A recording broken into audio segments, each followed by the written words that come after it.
distingués invités. Comment ça va? Excellent. Parfait.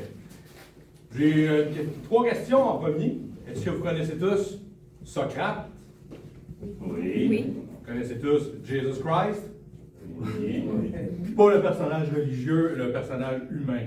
Et puis, vous connaissez tous Galilée. Galilée, oui. OK. Qu'est-ce qu'ils ont en commun, ces 3-là? À part que ça a mal fini.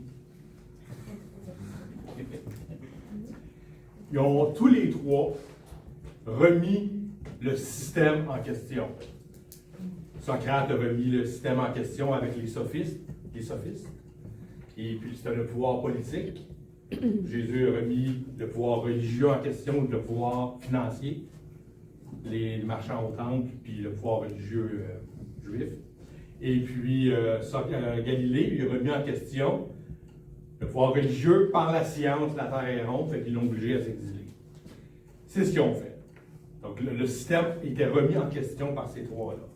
Là, maintenant, vous allez voir, les sujets, ils vont venir par se connecter, parce que le syndrome du sauveur, puis la dette, ça va vous les faire connecter. Actuellement, dans le monde entier, quel est le plus gros problème du monde entier? Là, vous allez dire la guerre, la famine, l'environnement, La consommation. la consommation. Puis ça, c'est dû à quoi? À la dette. La dette mondiale, actuellement, elle atteint combien, vous pensez? Instrument. Combien? Instrument. 315 000 milliards de dollars. C'est la dette mondiale. À qui on doit ça, cet argent-là? Ah, là, c'est le fun. On doit l'argent aux banquiers, on doit l'argent aux fonds de retraite, aux détenteurs d'obligations. Puis ça ressemble pas mal à ça. Donc, c'est une dette, pas besoin de dire qu'elle est impossible à rembourser. 315 000 milliards, il n'y a pas ça en circulation dans le monde. Puis, pourquoi il n'y a pas ça dans le monde? Parce que pour créer de l'argent, ça prend un emprunt. Puis pour faire un emprunt, mais pour créer d'autres argent. Fait que c'est une roue qui tourne, fait que la dette ne se verra jamais. C'est un immense problème dans le monde. Maintenant, qu'est-ce que les gens attendent dans le monde pour se débarrasser de ce problème-là? Il y a des gens qui sont morts, d'ailleurs, en posant cette question-là. Je la pose, je me filme, je la poserai pas. Qu'est-ce que les gens attendent? Avez-vous remarqué que dans la société, tout le monde attend toujours un sauveur? En politique, on attend le messie de la politique, la religion, même dans la société, dans nos amis, on attend toujours une espèce de sorte de sauveur qui va nous sauver, comme si une personne dans le monde va sauver le monde. Peut-être le Père Noël, mais ce serait quand même surprenant. Il n'y a pas personne, il n'y a pas une seule personne qui va sauver le monde. La seule chose qui va vous sauver, c'est vous-même. Si on veut effacer le problème de la dette mondiale, c'est pas, là, ça va être plate à dire, mais c'est pas en continuant dans le système actuel. Renverser le système bancaire, évidemment, c'est pas ça que je propose, là, parce que ça, on va faire ça et je propose ça. Mais non, honnêtement, c'est le modifier, au moins pour le processus de création monétaire. Puis c'est pas une personne qui va faire ça. C'est tous ensemble qui pourraient au moins s'intéresser. Si vous êtes intéressé à la finance internationale, je suis à peu près sûr qu'à peu près à 12 peut-être. C'est à peu près ça. Bon. Si on s'intéresse, puis on arrive à voir comment on pourrait améliorer le système de création monétaire pour qu'au moins qu'on emprunte, que les prêts soient faits sans intérêt. Ou du moins que la création monétaire ne soit pas basée sur un emprunt, mais sur les vraies ressources.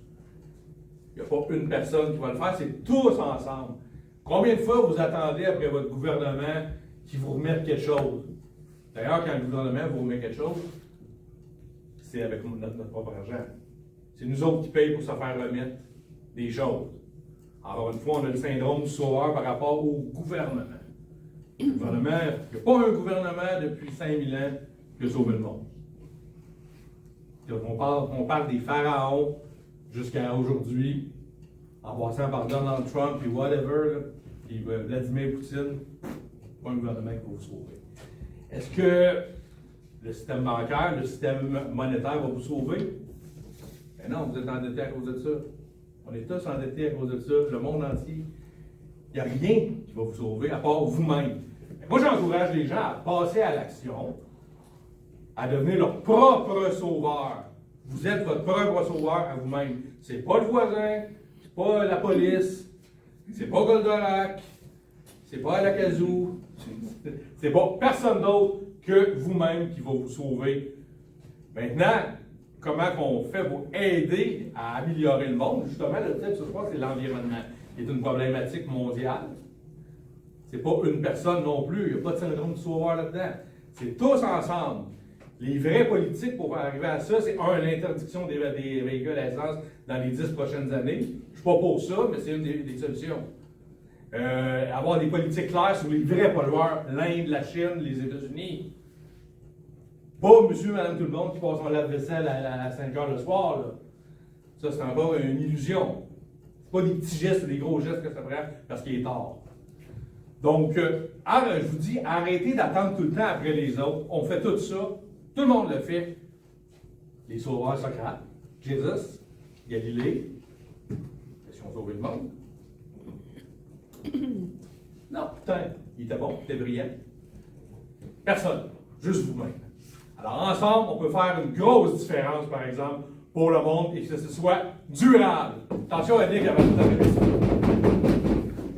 Je vous mets la parole, monsieur l'animateur.